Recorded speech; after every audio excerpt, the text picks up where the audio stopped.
날마다 주님과 함께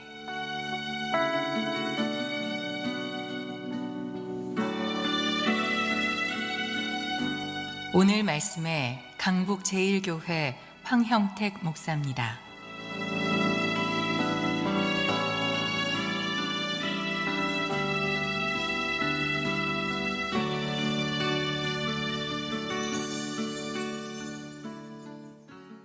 저는 롯의 이야기를 읽으면 저에게 떠오르는 생각이 있습니다. 그것은 제 마음대로 떠올린 생각이 아니라 말씀을 읽다가 롯을 통해서 발견하게 되는 생각, 묵상이죠.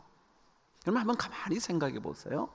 롯의 이야기를 쭉 읽어보면 그리 잘한 것 없는 사람인데도 계속 은혜를 체험하고 있다는 사실을 발견하게 됩니다. 예를 들자면 아브라함이라는 삼촌과 땅을 나누어 가지게 되었을 때 아브라함이라는 삼촌이 얘기합니다. 너 먼저 선택하라고. 내가 동을 선택하면 내가 설을 선택하겠다고. 그러자 얄밉게도 롯은 아무런 이야기도 하지 않은 채 자신이 보기에 좋아 보이는 그 땅을 차지해 떠나버립니다. 아니 그 정도 얘기했다면 삼촌의 심중을 읽어 아니라고, 삼촌이 선택하시면 제가 나머지 갖겠다고.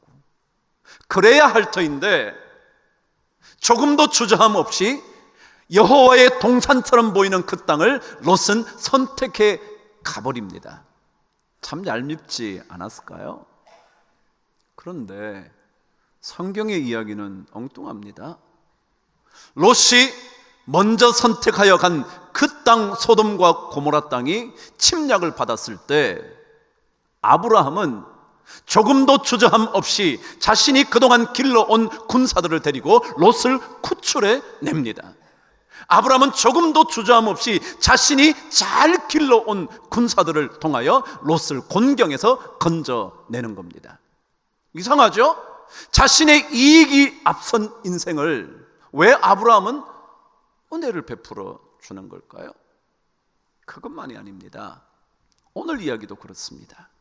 소돔과 고모라 땅에서 살고 있는 그 땅에 조만간 임하게 될 엄청난 심판 때문에 롯을 성 밖으로 빠져나오라고 말을 합니다. 그런데 불구하고 오늘 말씀 여러분이 읽으신 대로 계속 롯이 지체합니다. 그러자 하나님께서 사자를 통하여 그의 손을 잡아 이끌어내실 뿐만 아니라 그 아내의 손을 잡아 이끌어내고 그 두 딸의 손을 잡아 성 밖으로 내어 건져내십니다. 이상하지 않나요? 뭘 잘했다고요? 뭘 잘난 사람이라고요? 롯을 또다시 구해내시는 걸까요? 잘한 구석도 없는데 그리 아름다운 인생을 살고 있지도 않은데 왜 하나님은 아브라함을 통해서 여호와의 사자들을 통하여 건져내시는 걸까요? 그래요. 이게 바로 믿음의 삶의 가장 중요한 한 축입니다. 그게 뭐냐 하면 믿음의 삶에는 거저주시는 하나님의 은혜가 있다라는 겁니다. 나는 부족한데, 나는 잘한 것 없는데, 나의 허물과 연약함이 더 큰데 하나님께 헌신한 삶의 시간보다 내 이기심과 욕망을 쫓아간 시간이 훨씬 더 많은데 그럼에도 불구하고 보여주시는 하나님의 은혜, 그럼에도 불구하고 나를 살려주시고 건져주시고 세워주시고 또다시 내 손을 잡아 일으켜주시는 하나님의 은혜가 바로 믿음의 여행의 가장 중요한 축 하나를 담당하고 있을 겁니다. 손을 잡아 이끄는 정도의 은혜가 아니라 하나님, 저 산까지 제가 갈 수가 없으니 요 가까운 성읍까지만 가도 나를 좀 살려주십시오 라는 그 말씀을 듣고 난 다음에 또다시 말합니다. 내가 그 말도 들어주겠다고. 거기까지 가는 동안 내가 아무 일도 하지 않겠다고 하나님이 말씀합니다. 그래요, 우리는 이런 은혜를 입고 삽니다. 그 은혜가 아니었다면, 그런 은혜가 아니었다면 우리는 일찌감치 끝장났을 인생일지도 모르는데, 하나님은 우리의 연약함 중에도, 우리의 부족함 중에도, 우리의 실수와 허물 중에도 우리를 또다시 살려주시는 그 은혜 때문에 우리는 살아가는 겁니다. 그래서 은혜를 입어본 사람들은 교만할 수가 없습니다. 잘난 체 할 수가 없습니다. 은혜를 진짜 체험해본 예수의 흔적을 가진 사람들은 그의 삶이 달라질 수밖에 없습니다. 왜냐하면 우리는 잘한 것 없는데 훨씬 더 이기심과 이익에 따라 사는데, 훨씬 더 내 쾌락과 즐거움을 위해서 사는데, 남들을 돌아본다는 생각조차 하지 않고 사는데, 하나님은 우리에게 베풀어 주시는 은혜가 있기 때문에 그런 겁니다. 그래서 믿음의 길을 걸어가면 부족함 중에서도 도와주시는 하나님의 은혜, 지켜주시는 하나님의 은혜, 붙들어 주시는 하나님의 은혜, 우리를 다시 건져 세워주시는 하나님의 은혜가 있는 거죠. 그래서 사도 바울은 고린도후서 12장 9절에서 그렇게 고백한 겁니다. 내 은혜가 내게 족하도다. 이는 내 능력이 약한 데서 온전하여 짐이라 하신지라. 그러므로 도리어 내가 크게 기뻐함으로 나의 여러 약한 것들에 대하여 자랑하리니 이는 그리스도의 능력이 내게 머물게 하려 함이라. 신앙은 뭐냐면요, 나는 부족하지만 하나님의 은혜 때문에 내가 다시 새 능력을 입을 수 있다고 생각하는 거예요. 부족하지만, 연약하지만 그때에도 하나님의 은혜는 떠나지 않는다는 사실을 믿음으로 고백하는 거예요. 그때 우리는 하나님을 만나게 되고요, 그때 가장 중요한 믿음의 축 하나를 굳게 세워가는 겁니다. 우리 모든 성도들에게 이 하나님의 건져주시는 은혜가 넘치게 되기를 바랍니다. 부족함 중에도 세워주시는 하나님의 은혜가 반드시 있게 되기를 축복합니다. 그런데 오늘 성경은 부족한 우리들에게 들려주시는 믿음의 여행에 필요한 두 번째 중요한 축 하나를 거저주시는 은혜와 함께 등장시킵니다. 저와 함께 17절 말씀을 읽겠습니다. 시작. 그 사람들이 그들을 밖으로 이끌어낸 후에 이르되 도망하여 생명을 보존하라. 돌아보거나 들에 머물지 말고 산으로 도망하여 멸망함을 면하라. 그랬습니다. 보세요. 하나님의 거둬주시는 은혜가 있었어요. 왜요? 지체할 때 하나님의 사자들을 통하여 손을 잡고 성 밖으로 나오게 하신 은혜가 있어요. 근데 그 다음에 뭐라 그러시냐 하면 더 이상 이 성에 머물지도 말고 들에 머물지도 말고 산으로 도망하여 너의 삶을 보존하고 너의 멸망을 피하라고 가르쳐 줍니다. 다시 말하면 우리가 도망하고 떠나야 하는 그 일은 우리의 몫이다 라고 얘기를 합니다. 그래서 오늘 여러분이 설교의 제목을 보셨는지 모르지만 믿음의 여행, 믿음의 두 축, 만남과 떠남 그랬습니다.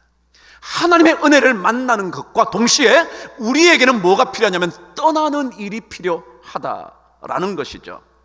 여러분 창세기에 보면 선악과 열매에 관한 이야기가 등장합니다. 그 열매는 어떤 열매였냐면 절대 따먹어서는 안 되는 열매였습니다. 그런데 하나님께서 그 동산 안에 여러 과실들을 만드셨습니다.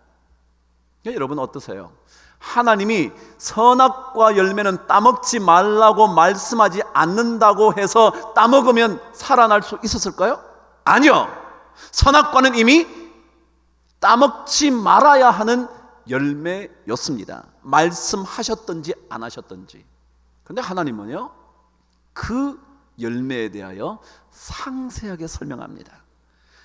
동산에 있는 모든 열매 과실은 먹어도 되지만 그 중앙에 있는 선악과 열매는 절대 먹으면 안 된다고, 먹는 순간 너네들은 죽게 될 거라고 말씀했습니다. 그런데요, 그 다음 그 열매를 따먹을 건지 따먹지 않을 것, 그것은 누구의 몫이라고요? 우리의 몫이다.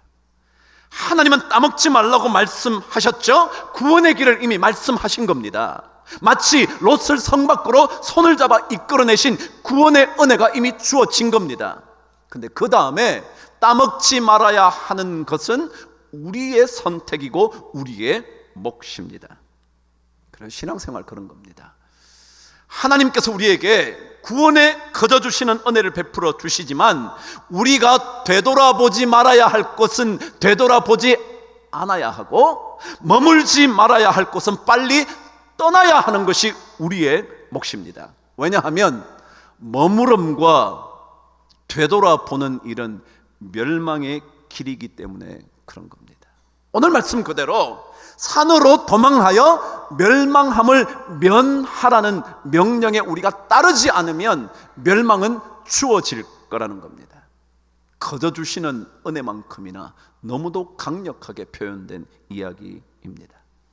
그런데 우리가 왜 못 떠나는 걸까요? 왜 빠져나와야 하는 곳에 아직까지 우리가 머뭇거리고 있는 걸까요? 왜 우리가 지체하고 있는 걸까요? 왜 자꾸 뒤를 돌아보는 걸까요? 왜 그곳에서 나오고 싶어 하지 않은 걸까요? 그래요, 아쉬운 것이 있으니까 그러겠죠? 근데 저는 오늘 이 말씀을 읽다가 두 가지 중요한 이유를 발견하게 됐습니다. 왜 빠져나오지 못할까? 첫 번째는요, 빠져나오지 못한 결과가 얼마나 심각한지 알지 못해서.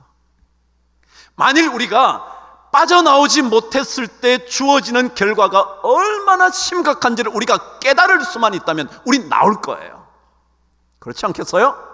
오늘 성경 말씀대로 소돔과 고모라의 불과 유황이 떨어져서 완전히 삼켜버린 오늘 말씀대로 땅에 난 것들을 다 엎어 멸하실 정도의 결과가 주어질 거라는 것을 우리가 느끼기만 한다면 빠져나올 거예요. 그런데 그렇게 안 느껴요. 뭘 아직까지 멀쩡한 소돔과 고모라가 그럴 리가 있겠어.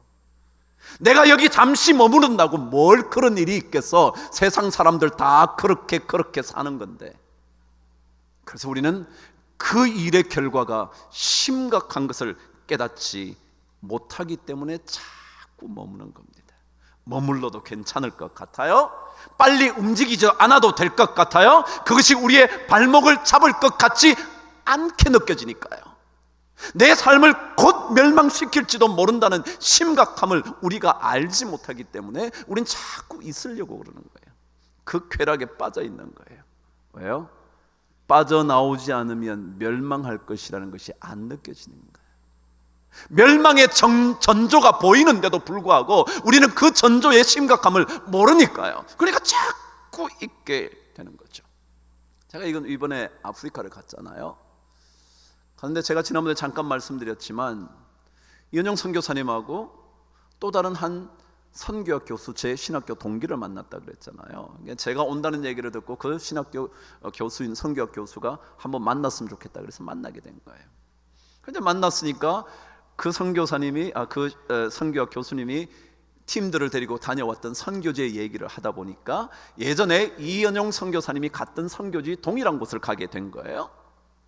가다가 어떤 일이 있었냐면 그 복음을 전하는 곳을 가려면 강 하나를 건너야 되는데 꽤 큰 강이래요. 꽤 큰 강이지만 건기 때는 비가 거의 오지 않기 때문에 마른 땅처럼 지나는 곳이라는 겁니다. 근데 지금은 우기입니다. 여러분, 아프리카가 우기입니다. 그래서 비가 쏟아지면 강이 되어가는 그런 곳이었습니다. 근데 이 아프리카의 비는 한꺼번에 폭우처럼 내렸다가 잠시 그치고 그러는 거죠. 스콜이라 그러잖아요. 근데 이번에 그 팀들이 이제 차를 몰고 간 겁니다. 차를 몰고 가다 그 강을 건너게 됐는데 아직까지 비가 많이 오지 않았을 때라 조금 물이 있어서 그냥 차로 지나갈 수 있을 것 같았다는 거예요. 그래서 차를 타고 지나가는데 한 3분의 1도 못 가서 진흙구덕에 빠져서 차가 못 빠져나오는 겁니다. 그래서 막 연락을 했다는 거예요. 연락을 했더니 트랙터 같은 것이 와서 구조해냈는데 한 2시간 걸려서 겨우 끄집어냈다는 거예요.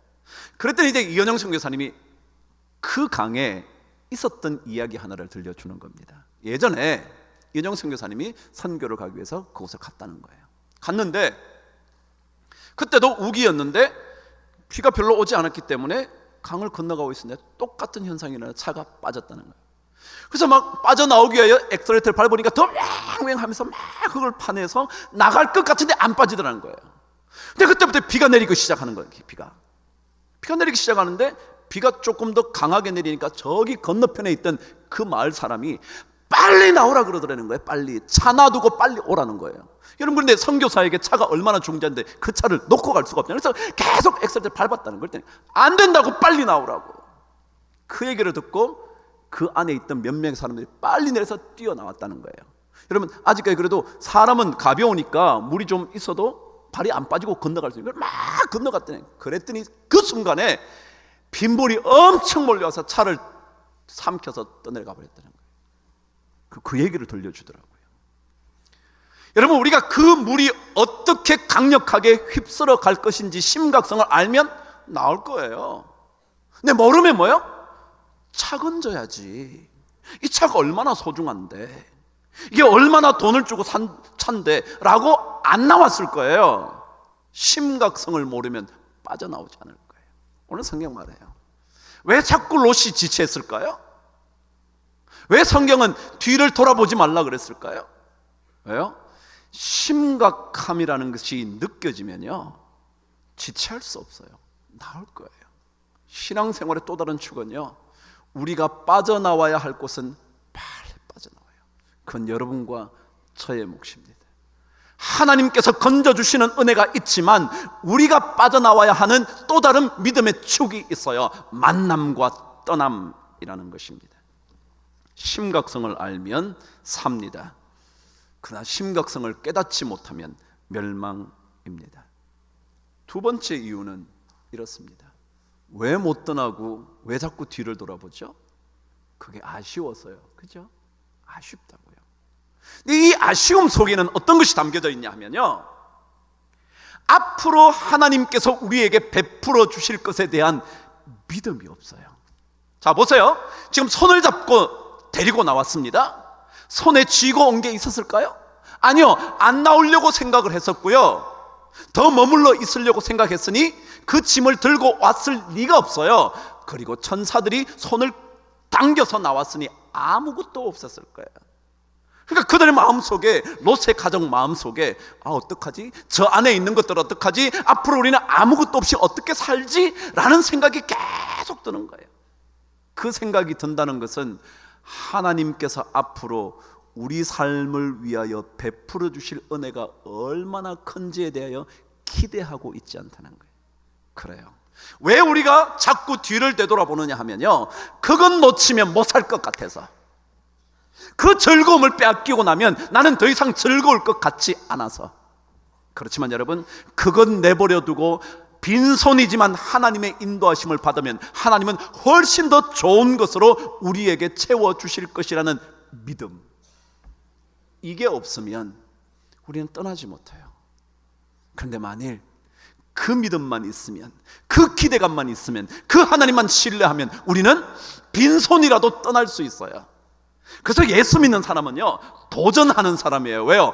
아무것도 없어도 하나님이 베풀어 주실 게 너무 많다고 믿으니까, 하나님이 내 삶을 채워주실 것이라고 믿으니까.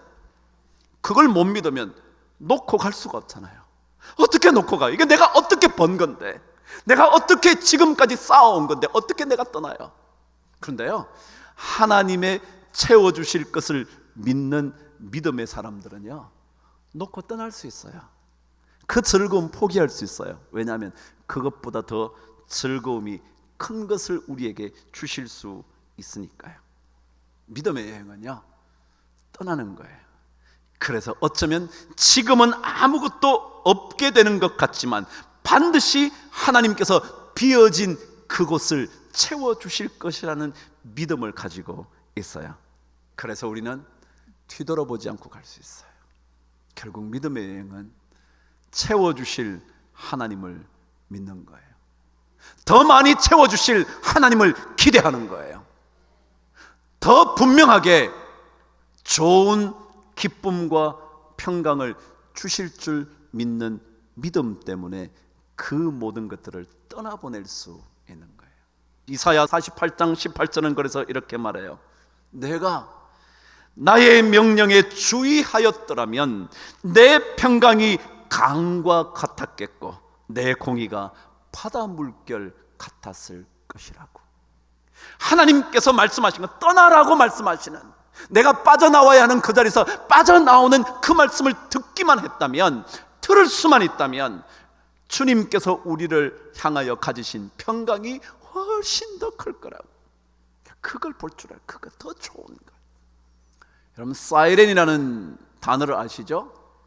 근데 이 사이렌은요, 영어잖아요. S-I-R-E-N, siren이라는 단어예요. 근데 이 단어는 원래 그리스 신화에 나오는 물의 요정의 이름입니다. 머리는 여자 얼굴이고요, 몸통은 새고요, 다리 쪽은 물고기인 물의 요정입니다. 근데 이 요정은 시실리아 섬 근처의 작은 섬에 살고 있는데, 이 요정이 노래를 부르면 너무 아름다워서 모든 선원들이 그 노래를 듣자마자 그곳으로 막 매혹되어 가는 겁니다. 가면 다 멸망하게 돼 있죠. 그래서 사이렌이 뭐냐면, 가면 멸망하기 때문에 안 된다고 엥엥 하는 겁니다. 그런데 그 매혹적인 목소리에 반해서 그곳을 찾아가면 멸망인데, 그곳을 지나갔던 두 사람이 있었습니다. 한 사람은 오디세이라는 사람이고 한 사람은 오르페우스라는 사람이었습니다. 오디세이는요, 어떻게 그곳을 지나가느냐 하면 배를 젓는 모든 선원들에게 밀랍을 줘서 귀를 막아버립니다. 그래서 그 요정의 목소리를 듣지 못하게 합니다. 그리고 자기도 그 목소리를 들으면 안 될 것 같으니까 자기 몸을 돛대에 묶어버립니다. 지나갑니다. 노랫소리가 들립니다. 그런데 아무도 선원들이 듣지를 못하고 지나가는 겁니다. 오디세이가 듣자마자 너무너무 가고 싶지만 가려고 하는데 자기 몸은 이미 묶여서 가지를 못합니다. 그런데 오르페우스는 어떻게 그곳을 지나갔느냐 하면, 그 소리가 들릴 만한 그곳에 이르자 그때부터 그가 아름다운 수금을 타기 시작합니다. 막 멋진 수금의 소리를 들려줍니다. 그랬더니 그 소리를 듣느라 사이렌의 아름다운 목소리가 들려오지 않는 겁니다. 그래서 무사하게 지나갑니다. 지금 신앙생활은 뭐냐면요, 하나님께서 더 좋은 것으로 채워주실 그 소리를 듣고요, 그렇지 않은 소리를 포기하는 겁니다. 그 소리를 듣지 않는 겁니다. 아니, 들을 필요가 없는 겁니다. 제가 그랬잖아요. 왜 우리가 못 떠난다고요? 지금 빈손인데 어떻게 떠나요? 그러나 아니요, 빈손이지만 하나님이 채워주실 줄 믿는 믿음을 가진 사람은 떠날 수 있습니다. 더 아름다운 하나님의 음성을 들을 수 있는 사람은 지나갈 수 있습니다. 아니면 그곳에 머무르든지 그곳으로 빠져들 겁니다. 사이렌은요, 위험 신호입니다. 그 소리를 들으면 빠져나와야 합니다. 그 소리로 들어가는 것이 아니라 그 소리를 빠져나와야 합니다. 오히려 하나님께서 풍성하게 해주실 그 음성을 듣고 거기로 자꾸 가는 겁니다. 그래야 도망하여 멸망함을 면할 수 있게 되거든요. 만일 뒤돌아보면 롯의 아내처럼 소금 기둥입니다. 그러나 뒤돌아보지 않고 머무르지도 않고 과감하게 떠나면 하나님은 더 좋은 것으로 우리 삶을 채워주실 것이고, 이사야서의 고백처럼 우리의 평강이 강과 같이 흘러가게 될 것이라고 성경은 말합니다. 우리에게 그런 은혜가 필요합니다. 우리 믿음의 두 축이 필요합니다. 걷어주시는 하나님의 은혜의 축이요, 그러나 동시에 우리가 머물지 말아야 하는 곳으로부터 빠져나오는, 떠나는 그 믿음이 있을 때 우리의 믿음은 굳건하게 세워질 수 있을 겁니다. 하나님께서 우리 모든 성도들에게 빈손이지만 하나님의 음성 듣고 나아갈 때 채워지는 은혜를 여러분 모두가, 우리 모두가 입게 되기를 주의 이름으로 축복합니다.